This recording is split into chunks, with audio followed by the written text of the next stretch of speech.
Refoua Shlema, Refoua Tanefesh, Refoua Tagou, Be'ezrat Hashem. Rabotai, on va commencer le cours. Amen. Le cours qu'on va faire, Be'ezrat Hashem, ça va être sur la paracha. La paracha de cette semaine, qu'on lira Be'ezrat Hashem ce Shabbat, Parashat Nasso.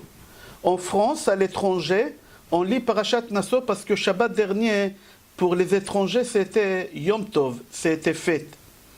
Mais pour les Israéliens, comme c'était un jour Shabbat normal, alors les Israéliens, ils ont lu Shabbat dernier Nasso, et cette semaine, les Israéliens, ils vont dire Be'alotra.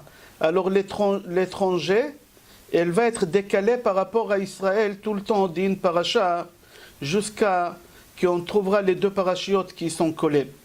Alors la paracha qu'on va lire, Be'ezrat Hashem, ce Shabbat, Parashat Nasso, c'est la paracha la plus longue de tous les parachiotes qu'il y a dans la Torah. Celui qui a des stylos avec un feuille, il y a des choses à noter aujourd'hui, comme ça vous pouvez réviser après. Alors je répète, la paracha la plus longue. Combien de psukim il y a dans la paracha? Marquez le chiffre 176. Le chiffre 176 psukim. Pourquoi je vous dis 176 psukim?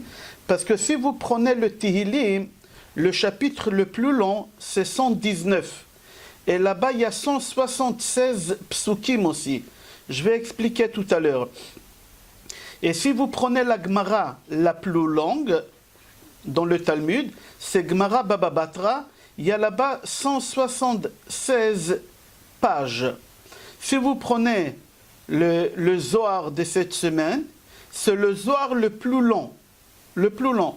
Alors j'aimerais comprendre pourquoi le chiffre 176, il est répété dans notre paracha, il est répété dans la Torah écrite, dans la Torah orale, et dans les Ketuvim, et dans la Kabbale.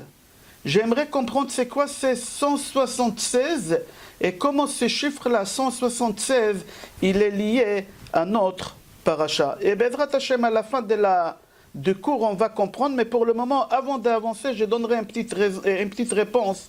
Comme ça, ça va vous calmer jusqu'à la fin. J'ai trouvé une réponse dans le livre qui s'appelle Nitzutze Orot. Nitzutze Orot, c'est un livre de Kabbale qui explique dans la Torah, chacun, il est venu réparer qui? Gilgulim, il parle des Gilgulim, des Tikkunim. Alors lui, il dit, au nom de Admor Miskolen, que dans le Tehillim, dans le chapitre 119, il y a là-bas des groupes de lettres. Si vous ouvrez le livre 119, vous allez avoir là-bas la lettre Aleph, il y a un groupe qui se répète 8 psukim. La lettre Bet, 8 psukim. Marquez chez vous le chiffre 8. Il y a 8 psukim Aleph, 8 psukim Bet, 8 psukim Gimel, etc. Combien de lettres on a total? 22. Alors si tu fais 8 multiplié par 22, combien ça va sortir? 176. 176. Encore ici, lui, il dit qu'on va le chiffre 176 deux fois dans le Tehillim. Et tout ça, ça veut parler de quelqu'un. Qui c'est ce quelqu'un? Si vous ouvrez le Chumash Bereshit, vous allez avoir que Esaü, il avait une armée. Et dans cette armée, lui, il avait des généraux. Aloufé. Aloufé, ça s'appelle Alouf, c'est un général. Et parmi les généraux qu'Esav il avait un général qui s'appelait Tsefo, Tzadik, Pei, Vav. Que sa valeur numérique de ce général, 176. 176. Alors quel rapport il y a le général d'Esav, qui est son chiffre 176, avec les psukim de la paracha 176, avec le Tehillim 119 qui a 176 psukim, et la Gemara Baba Batra, et le Zohar HaKadosh, on va essayer de comprendre Be'ezrat Hashem, toutes ces choses-là. On met ça de côté et on commence le cours. Et à la fin, ne vous inquiétez pas, un beau cours j'ai préparé. Alors on a dit que dans la paracha, il y a 176 psukim. J'ai compté que parmi les 176 psukim, j'ai trouvé là-bas à peu près 89 psukim qui parlent d'un seul sujet. 89 psukim parmi les 116, ils parlent d'un seul sujet. De quoi? Ils parlent de sacrifices que les princes y ramenaient au Beth Amikdash. Le sacrifice que les princes y ramenaient au Beth Amikdash. C'est-à-dire que dans la paracha, on a plusieurs sujets, Et le sujet central, qu'il y a beaucoup de psukim, c'est les sacrifices. Et il faut comprendre pourquoi. C'est quoi les 6 sujets qui en parlent? C'est important de les marquer parce qu'on aura besoin à la fin. Alors le premier sujet que la paracha parle, elle parle des lépreux. Et Zav. Zav, c'est une femme qui a des écoulements. J'ai associé ça à une seule chose. Alors vous marquez Tsaroua-Zav. Ça, c'est un sujet. Deuxième sujet, Gezel. La paracha, elle parle du vol. Vol. Troisième sujet que la paracha, elle parle d'une femme sota. Toujours, je vais utiliser le terme sota. J'explique maintenant sota, c'est quoi? Comme ça, vous saurez. Je n'aurai pas besoin de répéter plusieurs fois. Sota, c'est une femme que c'est pas obligé qu'elle a trompé son mari, que son mari, il a des soupçons. Son mari il lui a dit, je ne veux pas que tu parles avec tel homme et tel homme. Et on a trouvé qu'elle a parlé. Alors cette femme, elle a le statut de sota. C'est tout. Après, le quatrième sujet que la paracha, elle parle de Nazir. C'est quoi Nazir? Nazir, c'est quelqu'un qui se prive de ne pas y aller chez le coiffeur, de ne pas aller au cimetière se rendre impur, et de ne pas boire du vin ou toutes choses qui sont liées avec le vin. Que ce soit avec les pépites des raisins, que ce soit avec le jus des raisins, avec tout ce qui est lié avec le vin. Ça, c'est Nazir, le quatrième. La cinquième chose qu'il y a dans la paracha, il y a Birkat Kohanim, que vous connaissez. Yevarechecha Adonai v'yishmerecha, c'est dans notre paracha. Et le sixième sujet, c'est les 89 psukim que j'ai trouvés, qui parlent des sacrifices. Voilà les 6 sujets, j'espère que vous avez marqué. Venez, on va voir qu'est-ce qu'elle dit, Gemara Sota, page bête. Là-bas, la Gemara pose la question, elle dit, il y a des sujets dans notre paracha. Pourquoi le sujet de Nazir, il est à côté des Sota? Il n'y a pas d'espace, on parle des Sota, tout de suite après on parle de Nazir. Pourquoi tu parles des Sota et tout de suite des Nazir? Pourquoi ils sont liés? Si la Torah il a écrit des sujets un à côté de l'autre, il y a un rapport avec un avec l'autre. J'aimerais comprendre c'est quoi le lien qu'il y a entre Nazir et Sota. C'est la question de la Gemara. Et la Gemara, elle donne la réponse qui est connue pour te dire, si tu vois une femme Sota, n'y bois pas de vin. C'est-à-dire qu'il y a un lien entre le vin et la femme Sota. Quel lien? On va voir tout à l'heure, Be'ezrat Hashem. Mais je donne la réponse de la Gemara. Pourquoi la paracha des Sota, elle est collée au paracha des Nazir? La Gemara, elle répond pour te dire, si tu as vu une femme Sota, évite, éloigne-toi du vin. Pourquoi? On va voir tout à l'heure. Après parachat Nazir, on a dit qu'il y a Sota, Nazir. Après la Torah, elle parle des Birkat Kohanim. C'est quoi Birkat Kohanim? C'est la prière que les Kohanim y font à la synagogue, qu'ils ont l'obligation mideoraita, et elle est faite des 3 psukim, qu'il y a dedans 15 mots, et 60 lettres. Pourquoi 60 lettres et 15 mots? On va comprendre Be'ezrat Hashem, mais Shlomo HaMelech dit, dans Shir HaShirim c'est marqué, Ine mitato shel Shlomo, shishim giborim saviv la mi gibore Israël. Shishim giborim, c'est quoi shishim giborim? D'après le Zohar HaKadosh, Shlomo HaMelech, avant de monter au lit, il faisait Kiryat Shema, il faisait Birkat Kohanim. Il se faisait lui-même pour être bien protégé. Je continue. Alors on va jusqu'à maintenant qu'il y a 6 sujets dans la paracha, et si HaKadosh Baruch Hu il a mis les 6 sujets dans la paracha, il y a une raison. Et j'aimerais comprendre c'est quoi la raison qu'il y a ces 6 sujets dans notre paracha. Pourquoi? Deuxième question, comment on appelle le livre qu'on vient de finir il y a 2 semaines? Vaïkra, on l'appelle aussi Torah Kohanim, le livre des Kohen. Alors pourquoi on n'a pas mis Birkat Kohanim dans Sefer Vaïkra? Sa place, elle est là-bas. Sefer Vaïkra, il parle de tous les sujets des Kohanim. Alors la place de Birkat Kohanim, ce n'est pas dans notre paracha, il n'a rien à faire ici. Lui, il doit être écrit où? Dans Sefer Vaïkra. Deuxième question, tous les 89 psukim des sacrifices des Kohanim, leur place, ce n'est pas ici. C'est dans Parashat Shmini. Pourquoi Parashat Shmini? Parce que Parashat Shmini, on parle de l'inauguration de Mishkan et les sacrifices que les Kohanim ils ont ramenés. Pourquoi Hachem il a mis ici les sacrifices des Kohanim? c'est pas sa place, c'est dans Parashat Shmini. Birkat Kohanim, c'est pas sa place, c'est dans Sefer Vaïkra. Si Hachem, il a mis plein de sujets comme ça qui ne sont pas liés à vue d'œil, ils ne sont pas liés. Mais ces fois archifo, ils sont très très bien liés d'après la Kabbale. Quatrième question. Est-ce que quelqu'un il se rappelle, je n'ai pas besoin que vous répondez, je pose la question comme ça. Est-ce que quelqu'un il se rappelle de quoi elle parle la Haftara? La Haftara, toujours, elle est liée avec la Paracha. Et la Haftara qu'on lira Be'ezrat Hashem ce Shabbat, on parle de Samson. Shimshon à Gibor. Je précise bien, Shimshon, Samson à Gibor, le fort. Attendez. La Haftara, elle parle de quoi, Shimshon à Gibor? C'est quoi Shimshon à Gibor? Nazir. Combien de psukim il y a dans la paracha de Nazir? 20. Combien de psukim il y a pour les sacrifices? 89. Alors d'après la logique, la Haftara, elle doit parler de la majorité des sacrifices. Pas de Shimshon à Gibor, pas de Nazir. Nazir, il n'y a pas beaucoup de psukim, il n'y en a que 20. Pour les sacrifices, il y en a 89. Alors il faut comprendre, ma quatrième question est, pourquoi la Haftara, elle parle de Nazir et elle ne parle pas des sacrifices? Le Nazir, il y a peu dans la paracha, que 20 psukim. Et il faut comprendre, d'après la logique, il faut parler des sacrifices et pas des Nazirs. Alors j'ai ramené ici 4 questions et on va répondre Be'ezrat Hashem. Vous savez, quand on a construit le Mishkan, c'est marqué dans le Zohar HaKadosh que le monde il s'est construit à nouveau. Parce que Hashem il a construit le monde et il y a quelqu'un qui a détruit le monde. Qui a détruit le monde? 3 personnes. Adam Arishon, Chava et les serpents. Avec les péchés qu'ils ont fait, ils ont détruit le monde. Quand on a construit le Beth Amikdash, on a reconstruit le monde à nouveau. C'est-à-dire qu'Akadosh Baruch Hu, il veut nous rappeler quoi? Nous faire un peu rafraîchir les idées en nous disant, n'oublie pas, Adam Arishon, il a détruit le monde parce qu'il a mangé de l'arbre de la connaissance. Maintenant, avec le Beth Amikdash, vous allez reconstruire le monde à nouveau.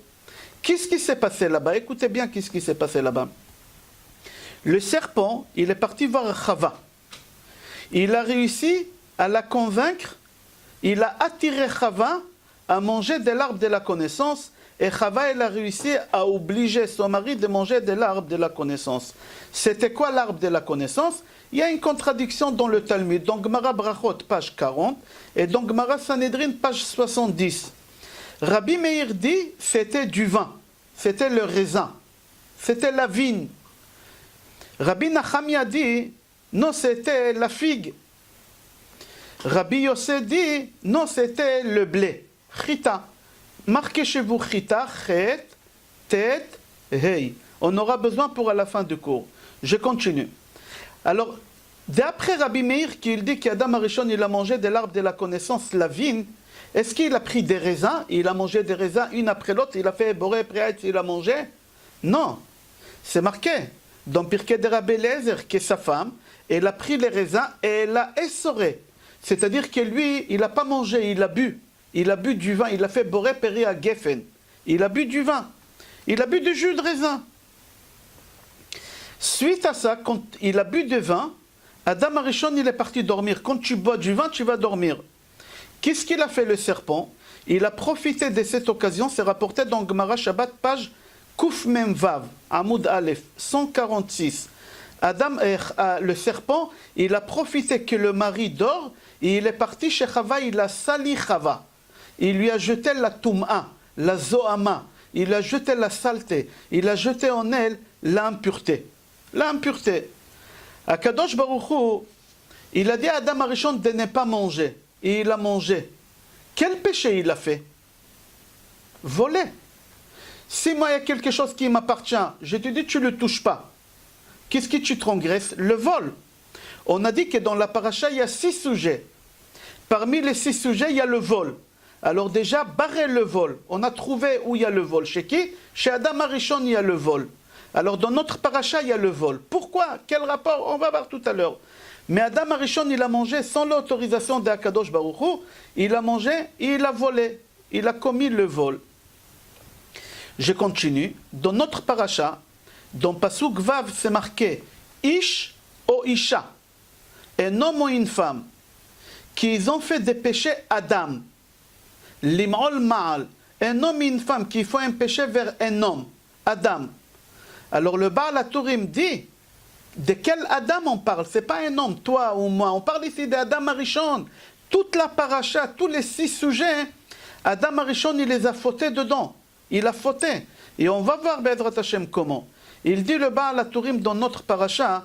Dans la paracha, c'est marqué Ki yasu mikol chatat Adam, le péché d'Adam. Quel Adam? Adam Arishon. Pas toi Nazir, pas toi Sota, pas toi le voleur, pas toi le lépreux. Non, c'est pas toi, c'est qui? C'est Adam Arishon tout ça. Venez, on va voir comment. Adam Arishon, il a mangé, sans l'autorisation, il a fait le vol. Il a volé. Le serpent, il est parti leur dire qu'Hachem, il est Hachem, Dieu, il est Dieu, parce qu'il a mangé de l'arbre de la connaissance. Si vous allez manger de l'arbre de la connaissance, vous allez devenir Dieu. Et il leur a dit que quoi? Qu'avant Dieu, sur terre, l'arbre, il existait. Dieu, il n'est pas le premier. Quel péché il a fait ici? Avodah Zara, l'idolâtrie. Comment tu peux avoir cette idée de dire qu'avant Hachem, dans ce monde, il y a quelque chose? Il y a quelqu'un, Chas v'Shalom.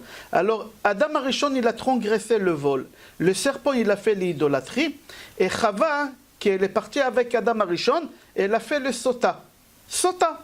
La première sota au monde, femme mariée, qu'elle va avec un autre homme, ça s'appelle sota. Alors Chava, c'était sota, elle a transgressé le péché de Gilouy Arayot. Et chacun, il a été puni. Chacun, il a été puni. Venez, on va voir. C'est-à-dire, Chava, qu'est-ce qu'elle a fait? Qu'est-ce qu'elle a donné à manger à son mari pour faire le péché? Du vin. Le vin dans notre paracha, ça concerne qui? Le nazir. Alors tu vois que le nazir, on le trouve chez qui? Chez Adam Arishon. Toi, tu as bu du vin, et le nazir, qu'est-ce qu'il doit faire le nazir? Il n'a pas le droit de boire du vin, le nazir. Il n'a pas le droit de boire du vin, le nazir. Alors Adam Arishon, il a fauté, il a bu le vin. Le nazir, il ne boit pas de vin. On continue. Après, il y a le lépreux. C'était qui le lépreux parmi ces trois-là? Le serpent. Si vous touchez le dos des serpents, il a...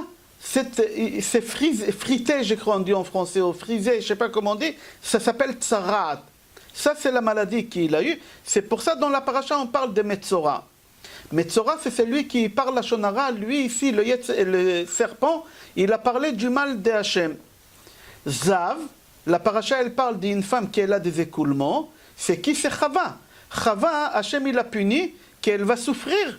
Pendant les 5 jours des règles, elle va souffrir pendant l'accouchement, etc. C'est-à-dire, dans notre paracha, tout ce qu'il y a, on trouve chez Adam, Chava et le serpent. C'est-à-dire quoi?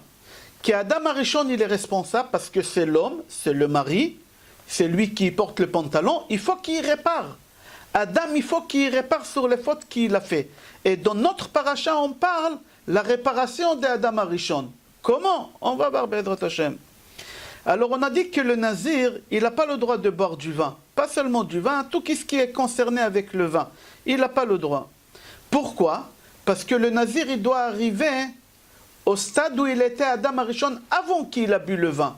Toi, Adam, tu as bu le vin, moi, je ne bois pas le vin. Moi, j'essaye d'arriver au point avant le péché. Avant le péché, c'est ça le travail dans notre paracha à nous.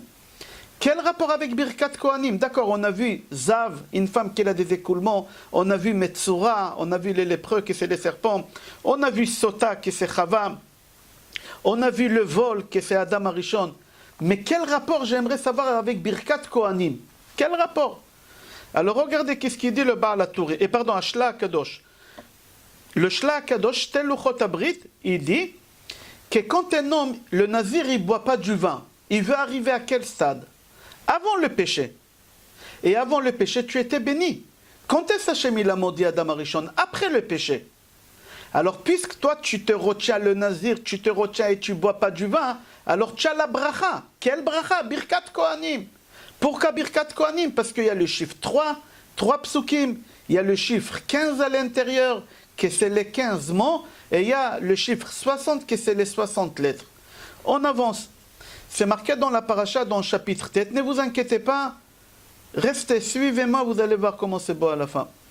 Dans la paracha, dans le chapitre tête, Pasuk Vav, c'est marqué là-bas, Anashim, les gens, Asher Ayut Me'im, qui sont devenus impurs, les Nefesh Adam, pour l'âme de Adam. Nefesh, c'est la Neshama. Adam, c'est l'homme, c'est pas l'homme, nous, est mort. On parle ici d'Adam Arishon. Qu'est-ce qui se passe? Il faut comprendre de quoi on parle ici. Là-bas, la Gemara Souka dit, dans page Chafhei, là-bas, la Gemara dit, qui est devenu impur et pour qui était le mort qu'on a touché, qu'on est devenu impur? Qui?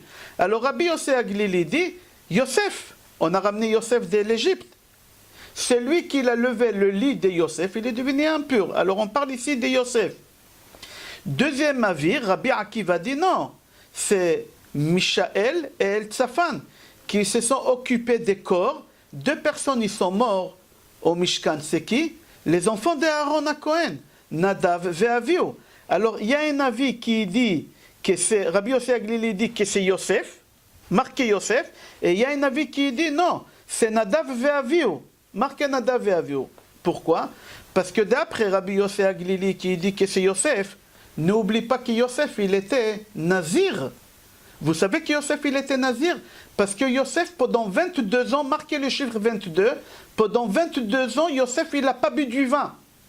Jusqu'à qu'il a rencontré ses frères, c'est marqué dans Bereshit, chapitre 43, pasuk 34, Vaishtu, Vaishakeru imo. Ils ont bu, ils se sont saoulés avec lui, c'était Shabbat. Ils ont bu. Sur place, les commentateurs disent que c'est la première fois que Yosef y boit du vin depuis qu'il a quitté ses frères 22 ans. Mis à part ça, si vous vous rappelez, une paracha avant, c'est marqué que Yosef il se faisait beau avec les cheveux. D'où Yosef il a des cheveux? Normalement les religieux ils n'ont pas de cheveux. On rase la tête. Yosef c'était un tzaddik qui est dans l'âme. Non, Yosef il était nazir. On a dit qu'un nazir ne touche pas les cheveux, ne touche pas les morts et il ne boit pas du vin. Yosef il n'a pas touché aucun mort pendant 22 ans. Yosef il n'a pas bu du vin pendant 22 ans. Et Yosef il n'a pas coupé ses cheveux. Alors tu vois que d'après Rabbi Yosef Aglili, que les gens qui deviennent impurs dans notre paracha, on parle de Yosef. Pourquoi de Yosef? Parce que Yosef c'est le nazir. Non, non, non. Rabbi Akiva il n'est pas d'accord. Rabbi Akiva il tape plus fort. Il dit non, moi je parle ici de Nadav et Avihu. Pourquoi Nadav et Avihu? Écoutez, d'après la Kabbale, d'après le Sod, j'ai trouvé qu'ils disent Adam Arishon il a fauté avec quoi? Avec l'arbre de raisin. Il a bu du vin. La Neshama d'Adam Arishon, elle était tellement grande qu'il fallait deux personnes qui réparent la faute d'Adam Arishon. Qui? Nadav et Avihu. Nadav et Avihu, ils n'avaient pas le droit de boire du vin. Pourquoi? Parce que vous réparez Adam Arishon. Adam Arishon, il a bu du vin. Alors si lui, il a bu du vin, vous n'avez pas le droit de boire du vin. Ah, ils ont bu du vin, ils sont tout de suite morts. Pourquoi? Parce que si tu viens au monde faire le tikkun, il n'y a pas de problème, tu vivras jusqu'à 120 ans. Mais si tu viens au monde et tu ne fais pas ton tikkun, Hachem, il n'a pas besoin de toi, dégage.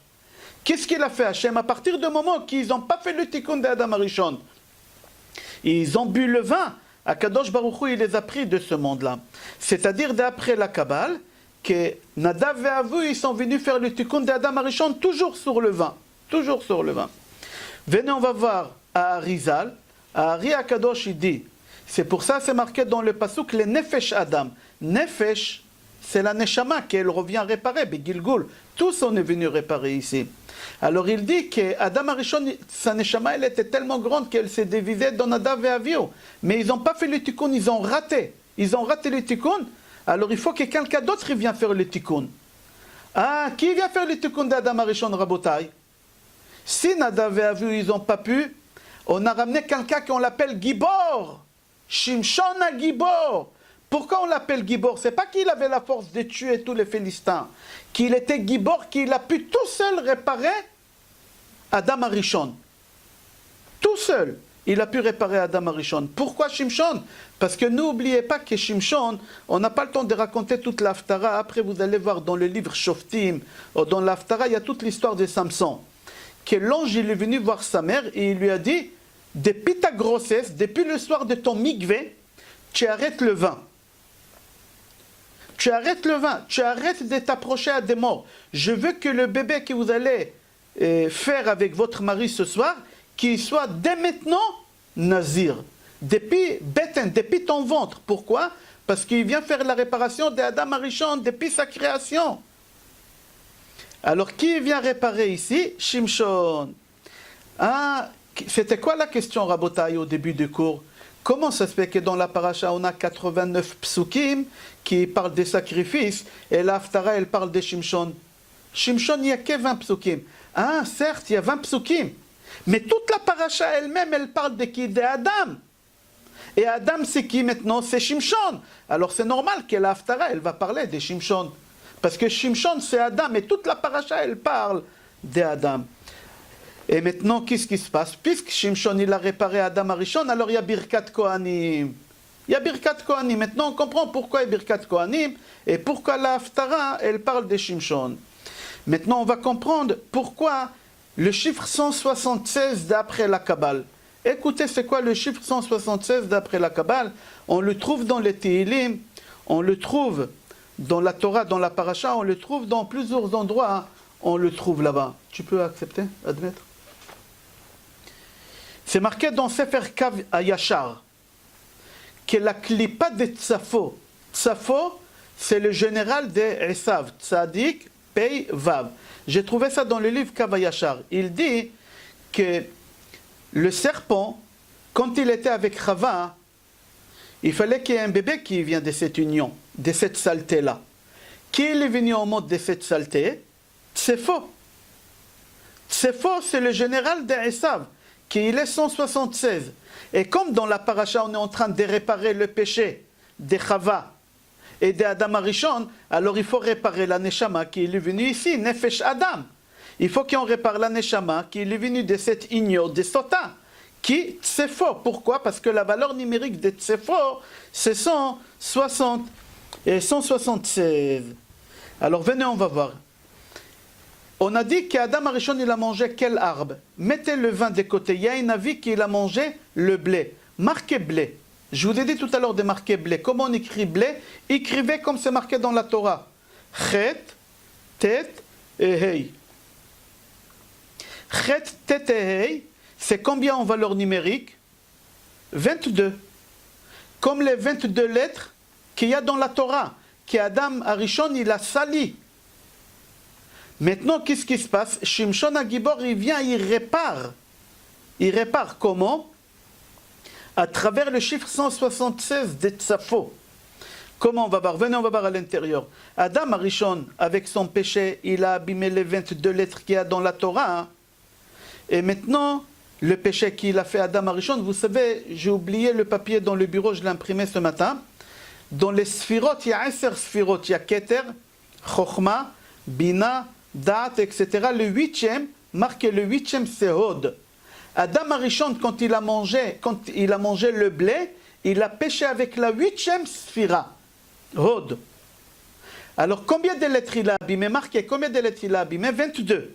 Alors, marquez 22, multiplié par le chiffre 8. Quel 8?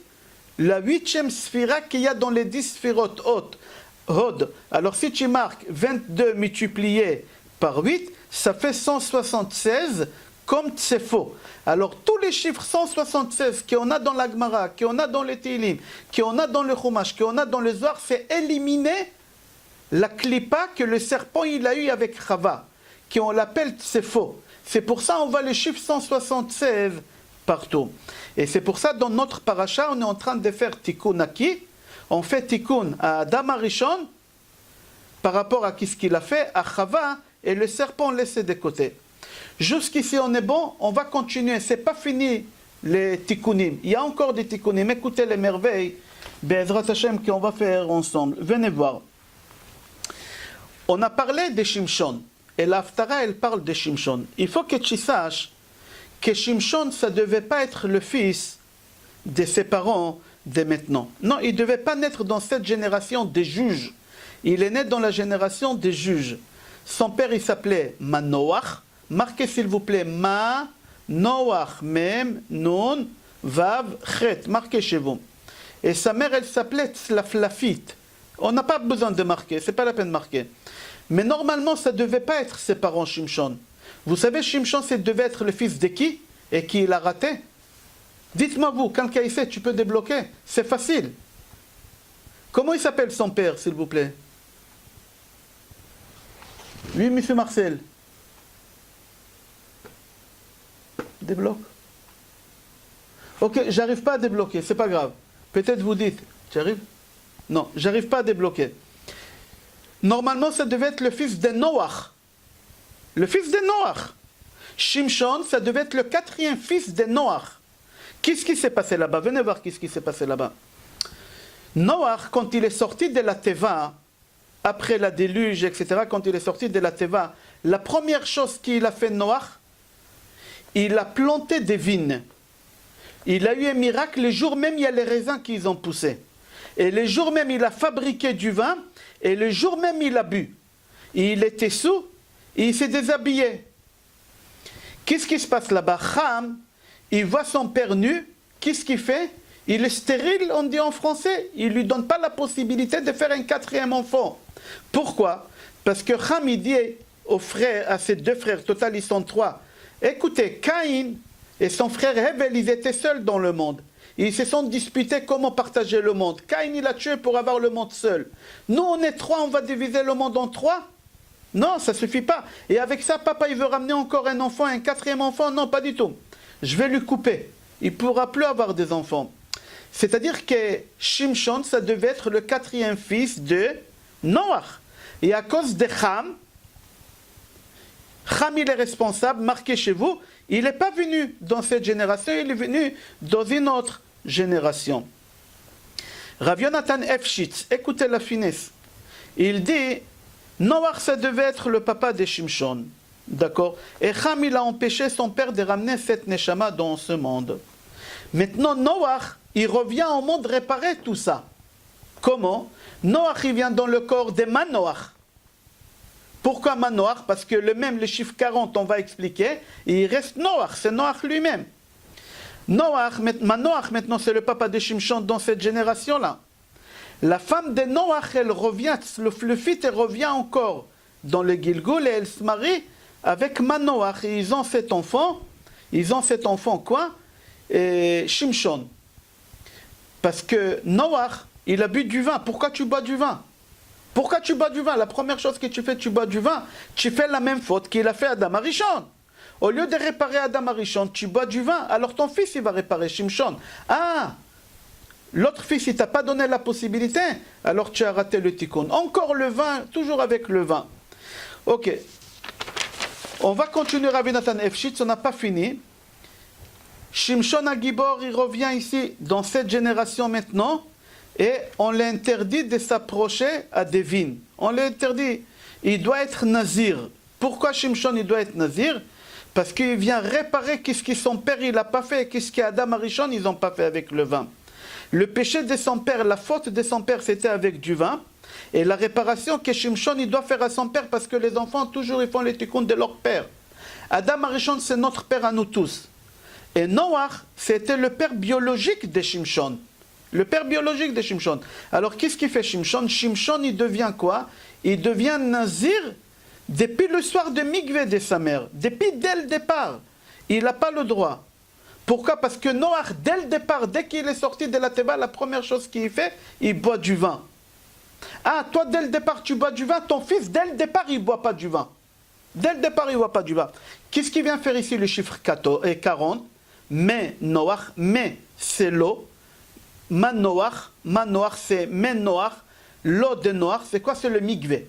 Le soir de Mikveh, de Manoach, de sa femme, depuis le soir même, son fils, il n'a pas bu le vin. C'est ça le chiffre 40, parce que pour qu'un Mikveh soit kasher, il faut Arba'im Se'a. Une mère, comment on l'appelle mère? M, Aleph Mem. À partir du 40e jour de grossesse, à partir du 41e jour, elle s'appelle M, maman. Alors ici, le chiffre 40, on a compris maintenant pourquoi chez Manoach, il y a le chiffre 40. Alors, Rabotai, jusqu'à là, on est bon. Qui a empêché Shimshon de venir au monde? Qui c'est le fautif? C'est pas son père, c'est son fils, Ham. Ham, il va, il coupe son père, il est stérile. Ham, il faut qu'il revienne au monde pour réparer ce qu'il a fait. Qui c'est Ham? Regardez, dans Sefer Bereshit, chapitre Yud 10, Pasuk 14, que le petit-fils de Ham c'était Plishtim. Qu'est-ce qu'il fait Shimshon quand il est Gibor? Il tue les Plishtim.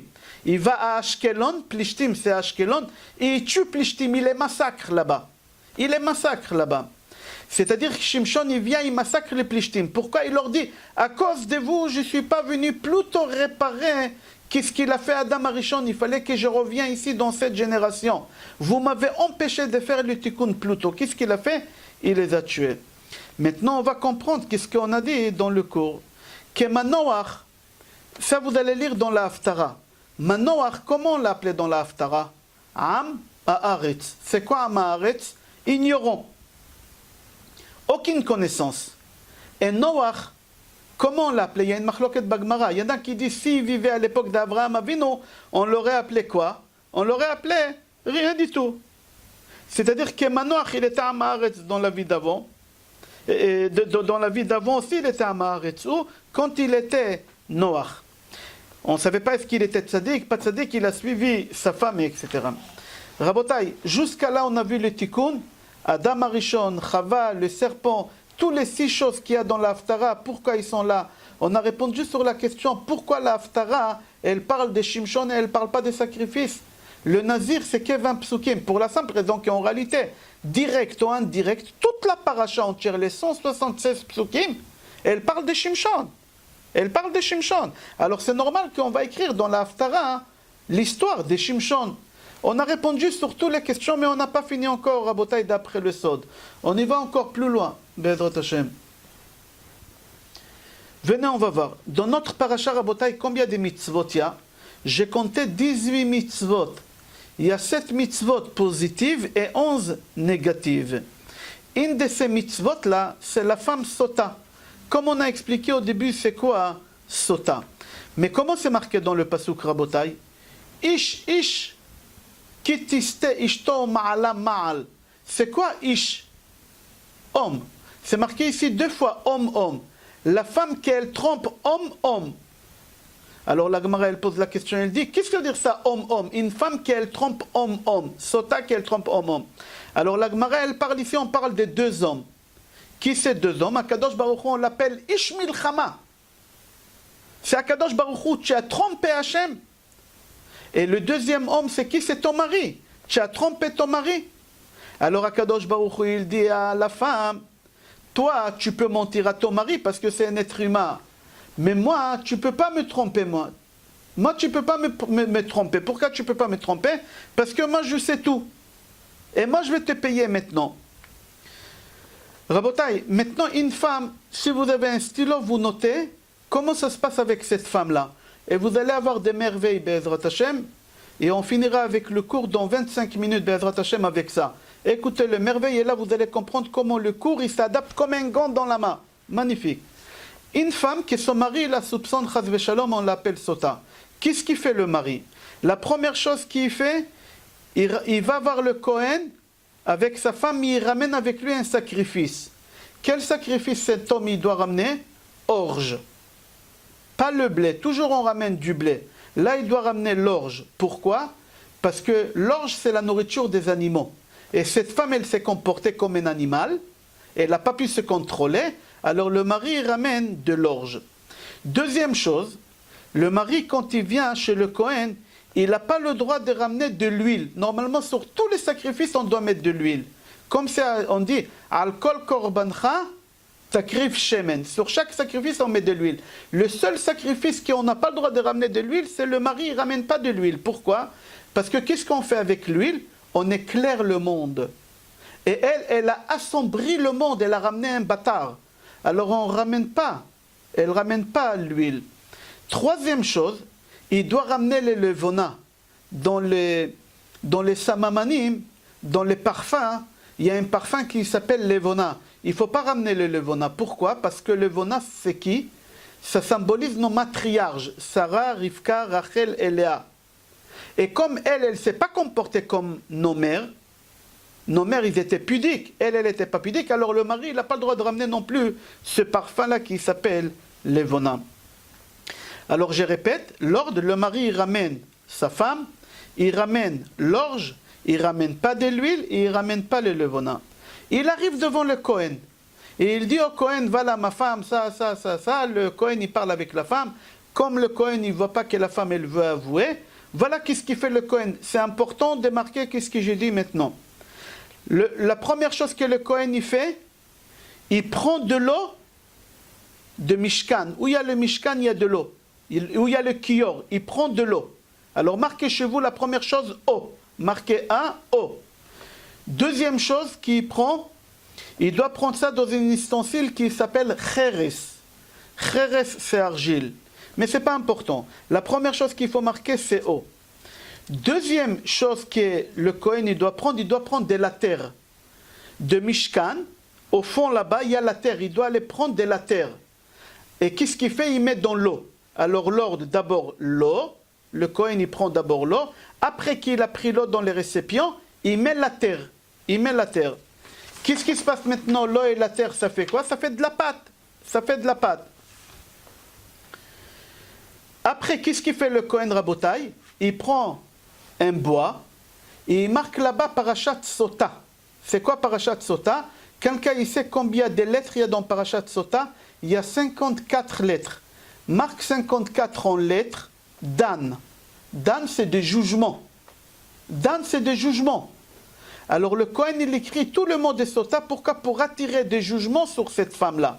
Et là-bas, il écrit le nom de Hachem. Quand il a fini, il prend les 54 lettres où il y a le nom de Hachem et il efface dans l'eau.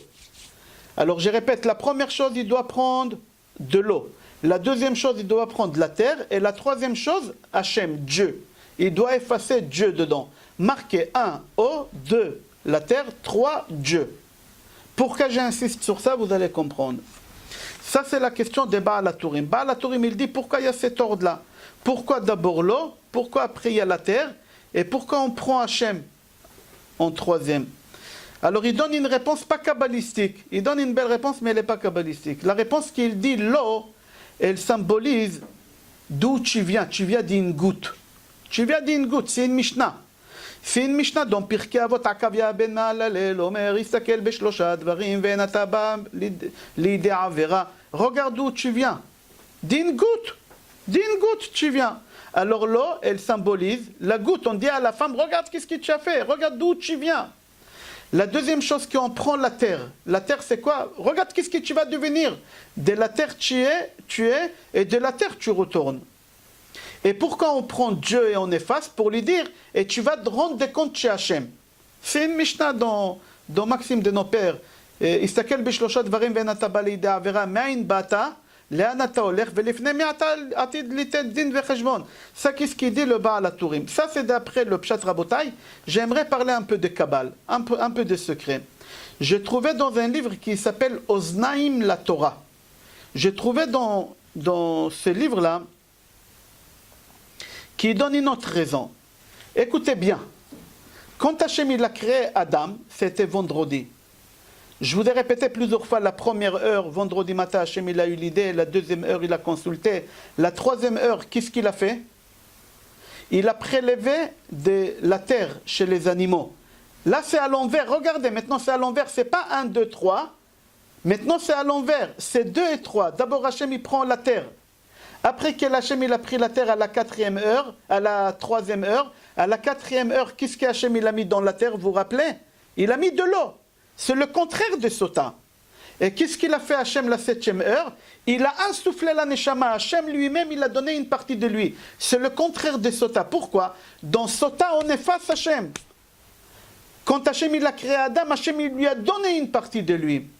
C'est-à-dire tout ce qu'on fait d'après le Oznaim, la Torah, d'après la Kabbale, qu'on essaye de ramener cette femme au point de départ de sa création. Comme on a vu avec Shimshon, etc. Comment? Toi, madame, Hachem il t'a créé d'abord, comment? Avec la terre et après de l'eau. Nous, on va faire marche arrière pour te prendre. Comment? D'abord, on va te prendre la terre, et après, on va te prendre l'eau, et après, Hachem il va tirer la neshama qui t'a soufflé. Comment? En effaçant le nom de Hachem. Comme ça, il dit, Oznaim la Torah. Concernant la femme Sota, la Torah, elle te dit, il faut faire tout à l'envers. comme j'ai expliqué maintenant, d'abord tu prends l'eau, et après la terre, et après tu effaces le nom de Hachem. Qu'est-ce qui se passe avec cette femme-là? Quand elle boit cette eau-là où on a effacé le nom d'Hachem, sa neshama, elle sort. Comment sa neshama, elle sort? C'est marqué qu'elle gonfle, etc., etc. D'accord? Pourquoi qu'elle devient à l'état première qu'elle était à la création d'Adam et Chava, pour faire tikkun d'Adam et Chava. Tout à l'heure, on a vu le tikkun d'Adam. Maintenant, Sota, c'est le tikkun de Chava. Parce que Sota, la première Sota au monde, c'était Chava. Alors, venez voir, une femme que son mari l'a soupçonnée. Et il lui a fait toutes ces choses-là. Et elle a bu l'eau. Et elle n'a pas fauté. Son mari, il est jaloux de nature. Il soupçonne sa femme, pour rien. Qu'est-ce qui se passe avec cette femme-là maintenant? Écoutez bien. Cette eau-là, elle se transforme en cette goutte. En français, je crois, ça s'appelle, vous m'excusez si je me trompe, spermatozoïde, de Avraham Avinu. Lo pachot velo yoter. Cette femme-là, après toutes les souffrances qu'elle a eues, Hachem, il lui donne la neshama d'Avraham Avinu. Pourquoi Avraham Avinu? Quel rapport Avraham Avinu avec Sota? Parce qu'Avraham Avinu, il était humble. Il a dit à Kadosh Baruch Hu, Afar va efer. Afar, je suis de la terre. C'est quoi je suis de la terre? La Sota, on a pris de la terre et on a mis dans l'eau. Alors grâce à Avraham Avinu, on a eu la terre et la poussière. La terre, c'est Sota, et la poussière, c'est la poussière de la vache rousse. La vache rousse, c'est pour se purifier. Tout ça pour te dire que dans notre paracha, après Matan Torah, on se purifie tous. On est en train de faire la réparation d'Adam Arishon avec le chiffre 176, avec Shimshon, avec Sota, dans notre paracha par rapport à Chava. C'est-à-dire, tout il devient dans notre paracha au point de départ, chez Adam et Chava.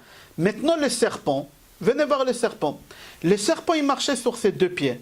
Akadosh Baruch Hu, il lui a dit, Al gechoncha telech. C'est quoi gachon? Gachon, c'est le ventre. Le ventre, beten. Tu vas marcher sur ton ventre. Le serpent, il marche sur son ventre. Pourquoi sur le ventre? Pourquoi? Parce que la femme Sota, si elle a trompé son mari, Chaz v'Shalom, et elle boit l'eau, qu'est-ce qui se passe? Son ventre, il gonfle, il gonfle, il gonfle, il gonfle, il gonfle, il gonfle, il gonfle, il tombe par terre, et la femme, elle monte, et les pieds, ils sont en l'air. C'est comme le serpent, maintenant tu marches avec ton ventre. Et après, quand elle gonfle, elle ne s'arrête pas jusqu'à qu'elle s'explose et elle meurt. C'est ça, Sota. Pourquoi elle doit gonfler? Pour monter ses pieds de la terre et pour qu'elle marche sur son ventre comme le serpent. Parce que tu étais avec le serpent. Et j'ai dit tout à l'heure que le tikkun d'Adam Arishon et le péché d'Adam Arishon, c'était dans le 8e sphira. Et vous savez, chaque sphira, c'est un membre dans le corps. Le Keter, c'est Akadosh Baruch Hu. Chokhma, c'est Ona Yemanit. C'est le cerveau de droite, cerveau de gauche, et bras gauche, et il y a le ventre. La 8e, c'est le ventre. Le ventre de la femme, il a touché le ventre de l'homme, ils ont fait le péché. Maintenant, toi, avec ton ventre, madame, tu vas marcher sur ton ventre. Toi, le serpent, que tu as eu le plaisir avec le ventre, tu vas marcher sur ton ventre, et comme ça, tu vas mourir. C'est le tikkun d'Adam, Chava, mais le serpent, il n'a pas eu le tikkun, le serpent. Il n'a pas eu le tikkun. Maintenant, la malédiction que le serpent il a eue, Hachem il lui a dit, chaque chose que tu manges, tu auras le goût de la terre. C'est pour ça la femme, on prend de l'eau et on prend la terre. Pourquoi? Pour dire la malédiction des serpents, que tu étais avec lui, voilà qu'est-ce que tu as ramené au monde. Hachem il dit au serpent, voilà la punition que tu auras pendant toute ta vie, tout ce que tu vas manger, tu auras le goût de la terre. Alors qu'est-ce qu'on fait? La Sota, on prend de la terre de Misbéach, ça, pour faire le lien avec la malédiction des serpents, qui l'a fauté avec Chava, et elle a fauté avec quelqu'un d'autre, le Sota. Venez, on va voir la Gemara. J'ai ramené tout à l'heure les références. La Gemara dit comme ça, Mishéroé Sota, c'est lui qui voit une Sota Bekilkula, c'est quoi? C'est lui qui voit une Sota, après tout, qu'est-ce qu'elle a fait, qu'elle passe au Bedin, éloigne-toi du vin. Pourquoi éloigne-toi du vin? On a dit parce que c'est la faute d'Adam Arishon. Et là, on est en train de faire les tikkun d'Adam Arishon. J'ai rapporté dans Oznaim la Torah tout à l'heure. Qu'est-ce qu'on a dit tout à l'heure? Que d'abord on prend de l'eau. Après on prend la terre. On est d'accord? Comment Hachem il a créé le monde? Comment Hachem il a créé? Pas Adam. Venez, on va aller bien avant vendredi. Le monde, il a commencé dimanche, c'est marqué Veruach Elohim merachefet al pnei hamayim. Dans le monde, il n'avait que de l'eau. Que de l'eau. Qu'est-ce qu'il a fait Hachem après qu'il y a de l'eau? Akadosh Baruch Hu, il a dit Ikavu hamayim el makom echad veteree hayabasha. Je veux maintenant que la terre sorte. C'est quoi la terre? C'est la terre qu'on a mis l'eau, la sota. C'est-à-dire depuis la création du monde. Et c'est pour ça la sota, d'abord on prend de l'eau et après la terre. Comme Akadosh Baruch Hu, il a créé le monde. Mais pas comme Akadosh Baruch Hu, il a créé Adam. Pourquoi? Parce que Chava, il a fauté. Et la sota, il a fauté avec un homme. Et il faut faire le tikkun de tout ça. D'accord? Tout de suite après, dans notre paracha, qu'est-ce qu'on a à la fin? Birkat Kohanim. Pourquoi? Qu'est-ce qui se passe? Pourquoi Birkat Kohanim? Parce que c'est rapporté dans Gemara Ta'anit. C'est rapporté dans Gemara Ta'anit, page 26. Man nazir asur beyain, af kohen amevarech asur beyain. Le nazir, il n'a pas le droit de boire du vin.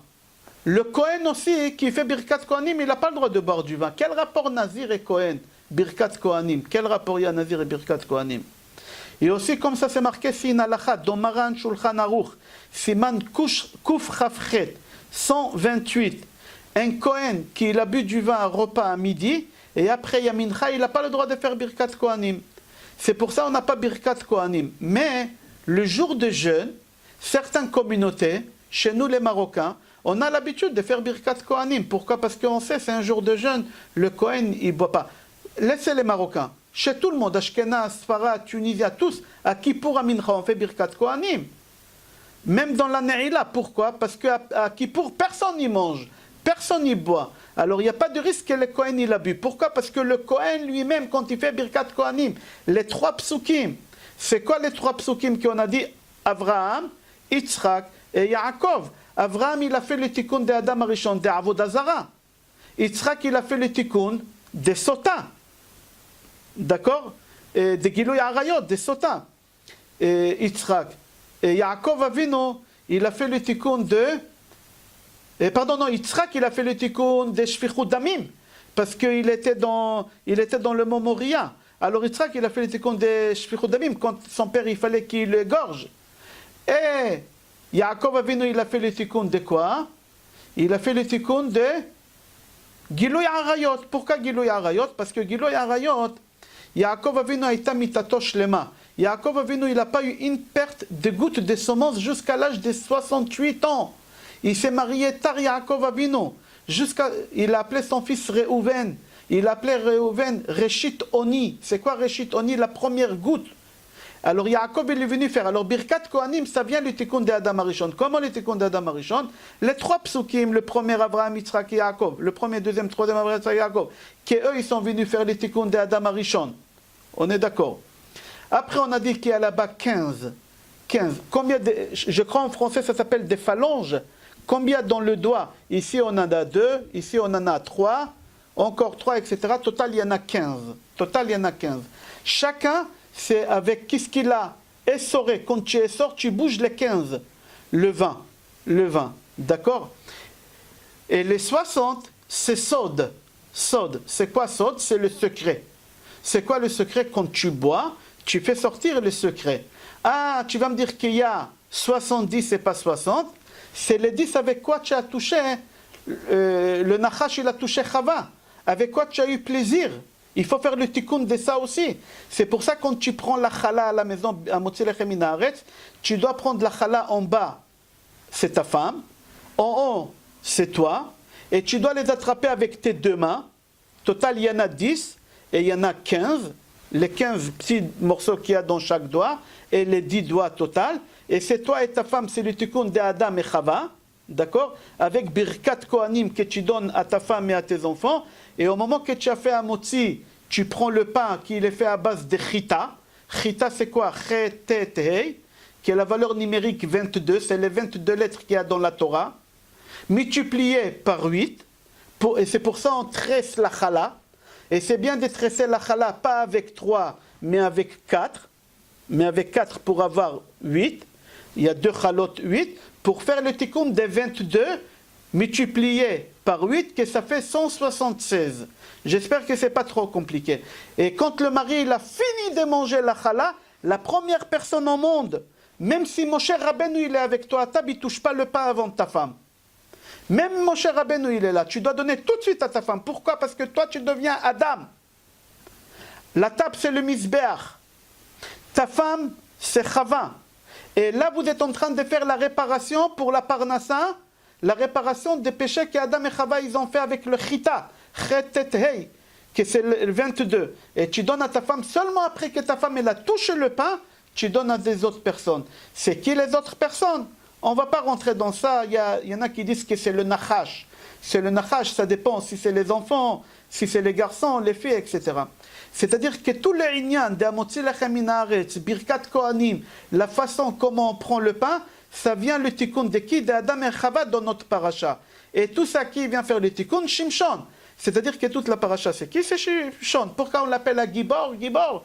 Parce que lui, il a pu vraiment faire le tikkun d'Adam Arishon. Qu'est-ce qu'il n'a pas réussi? Faire deux personnes, les enfants des Kohen, qui étaient Kohanim, que normalement eux, ils devaient faire. C'est pour ça qu'il y a Birkat Kohanim ici. Si on veut aller encore plus loin, si vous lisez dans la paracha, on a crevé l'œil des Shimshon, si vous vous rappelez. Après, on lui a crevé la deuxième. On lui a crevé les deux yeux. Œil, c'est combien? 70. L'autre œil, c'est 70. Pour retrouver la vue, c'est marqué dans la Kabbale, si quelqu'un il voit qu'avec l'âge, la vue, elle s'en va, c'est bien au moment qu'on fait le kiddush, qu'il regarde les bougies des Shabbat. Pourquoi les bougies des Shabbat? Comment on dit une bougie en hébreu? Ner, nun, resh. Nun, resh, valeur numérique, 250. Combien de bougies il y a? Il y en a deux. 250 multiplié par 2, ça te fait 500. C'est quoi 500? Les chiffres 500, c'est les chiffres de la vue. D'après la Kabbale, c'est la vue. Chez Nehemar, Adam me'abed achad mi-500 mi-ma'or enav shel enav. C'est pour ça Yosef Hatzadik, il dit à ses frères, quand vous partez, n'y courez pas, n'y faites pas des gros pas. Parce que quand on fait des gros pas, on touche le chiffre 500 et on perd la vue. Alors qu'est-ce qu'on fait quand on fait kiddush pour retrouver la vue? Quand ton mari fait le kiddush, ou toi-même quand tu fais le kiddush et tu as un problème de vue, fais le kiddush et en même temps tu regardes les deux bougies qui sont allumées. Les bougies doivent être à table allumées, pas dans une autre pièce, pas dans la cuisine, à table. Et quand tu regardes le vin et tu regardes la bougie, tu récupères la perte de la vue. Pourquoi? Parce que le vin, c'est le péché qu'Adam Arishon il vient de faire. Alors qu'est-ce qu'on fait? Nous, on cache le pain. On prend le vin. Alors on dit au pain, tout à l'heure on va régler des comptes avec toi. Parce que d'après certains avis, d'après Rabbi Akiva, c'est toi qui es Adam. Mais pour le moment, il y en a qui disent c'est le vin. Alors on y va avec le vin d'abord. Alors on fait Boré Pré à Geffen en regardant les deux bougies que c'est les chiffres 500. Quand on a fini de faire les tikkun avec le vin et on a retrouvé la vue, quelle vue on a retrouvé? Que Shimshon à Gibor il a perdu à cause de ces tikkun-là. On va prendre le pas pour faire à Motzi Lechem min haaretz. On continue. Ibn Ezra. Le Ibn Ezra Kadosh, il dit comme ça. Le Nazir, il doit être Kadosh. Et le Kohen aussi, il doit être Kadosh. Et un, il vient faire les tikkun de l'autre. C'est pour ça les deux, ils sont là-bas. Ok, Rabotai, on a fini le cours, mais deux questions. Sympathiques, vous les dites à table. La première question, est-ce qu'il y avait une femme sota pendant 40 ans dans le désert? Hubert, comme ça tu dis à table Shabbat. Regarde ici, Hubert Elbaz. Rabotai, est-ce qu'on avait un homme sota à table? Un homme sota à table. Est-ce qu'on avait est-ce qu'on avait une femme sota dans le désert? Non. Comment on sait que non? Pour la simple raison qu'on a mangé la manne. Et la manne, elle tombait, chacun dans la porte de sa maison. D'accord? Une femme qui a trompé son mari, et elle vit avec lui, est-ce que c'est sa maison à elle? Non. Veshilecha le betavia. Le mari doit la renvoyer chez son père. Alors son pain, il est où? Pas chez le mari, chez son père.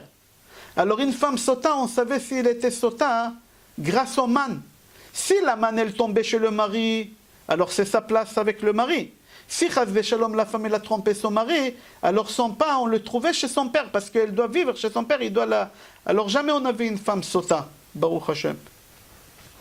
Deuxième question que j'ai, est-ce que on a eu un homme sota, homme, pas femme? Est-ce que dans le désert, on a eu un homme sota? Edmond, l'année dernière, tu m'as posé la question, je t'ai répondu. Oui. Oui. Maître Messika, Pardon. Est-ce qu'on avait un homme sota dans le désert pendant 40 ans? Pas l'homme qu'on a mis dehors et qu'on a lapidé parce qu'on a dit qu'il avait transgressé Shabbat. Non, il a transgressé Shabbat. L'année dernière, tu m'as posé la question. C'est plus de mémoire. C'est avec l'âge. C'est pas grave, je rigole. Rabotai, est-ce que quelqu'un sait, est-ce qu'on avait un homme sota dans le désert? Mais Oui. ça n'existe pas comme sota. Oui, bien sûr, ça existe, Carole. Ah, je ne savais pas. Oui, comment? C'est quoi une femme sota? C'est une femme qui a trahi son mari. Nous les hommes, nous les Knesset Israël, on est la femme de qui? De Hachem. Si vous prenez les 10 commandements, Marc, si tu es là, docteur Abekassi, si tu es là, Tafi, elle m'a posé la question. Les 10 commandements, il faut les lire. 1, 6, 2, 7, 3, 8, 4, 9, 5, 10. Alors si on prend le commandement de ne pas faire l'adultère, il est en face de quoi? De ne pas avoir un autre Dieu. C'est-à-dire nous les Juifs, notre mari à nous qui viachol, c'est Hachem. Si nous on fait l'idolâtrie, on trahit Hachem, on trahit notre mari. On trahit Hachem. Alors nous on devient sota. Et nous qu'est-ce qu'on a fait? On a fait le veau d'or. Alors nous on est devenu quoi? On est devenu sota. Qu'est-ce qu'il a fait mon cher Rabbeinu? Comment il a tué tous les hommes sota? Il a pris le veau d'or, il a mixé dans l'eau, et il a dit à tous les hommes de boire. Tous les hommes ils ont bu. Tous les hommes qui ont trahi Hachem, qui ont trompé Hachem, qui ont parti voir le veau d'or, ils sont morts. Comment ils sont morts? Regardez dans la Torah, dans Sefer Shemot. Je rajoute rien du tout. C'est marqué là-bas que leur ventre elle a gonflé. Leurs pieds ils ont monté, comme la femme sota, exactement. Mon cher Rabbeinu, il a donné à tous ces hommes-là qui étaient considérés comme sota, de l'eau de sota. De l'eau de sota. Et c'est comme ça qu'ils sont morts. Et les hommes qui n'ont pas fait le veau d'or, qu'est-ce qu'ils ont eu comme récompense? Leur visage, vous savez que les Juifs dans le désert, en Égypte, c'est le désert, ils sont devenus mat de peau. Noirs ils sont devenus. Noirs ils sont devenus là-bas. Pas noirs, mais ils sont devenus très très bronzés, comme on dit. Et quand ils ont bu, Akadosh Baruch Hu, il leur a donné la peau blanche, claire. C'est pour ça on va chez les Ashkenazim, ils sont toujours blancs de peau. Ils sont clairs de peau. Chez les Sfaradim aussi, il y en a comme ça. Alors, on dit d'après la Kabbale, les personnes qui ont la peau aussi blanche comme ça et claire, c'est des enfants qui viennent d'une famille. Je parle naturel. Il y a des gens qui sont naturels blancs, mais ils vont se bronzer toute la journée à Eilat. Ça ne veut rien dire. C'est des gens qui n'ont pas fait le veau d'or. Ils n'ont pas fait le veau d'or et ils ont bu l'eau. Et le cadeau qu'ils ont eu, qu'ils étaient blancs, comme la femme, qu'elle n'a pas trompé. Quel cadeau elle a eu? Qu'elle a eu la neshama d'Abraham Avinu. C'est la récompense. Pour qu'Abraham Avinu, on a expliqué. Ok, Rabotai, le cours il s'arrête là. En réalité, on peut continuer, mais on va arrêter là. Si ça vous intéresse la suite, on peut faire demain. Je n'ai pas programmé un cours pour demain, mais je peux programmer la suite. Alors, si vous avez des questions, on va essayer de répondre. Be'ezrat Hashem, tu peux activer pour tout le monde, c'est activé. S'il y a des questions, on va essayer de répondre, Rabotai.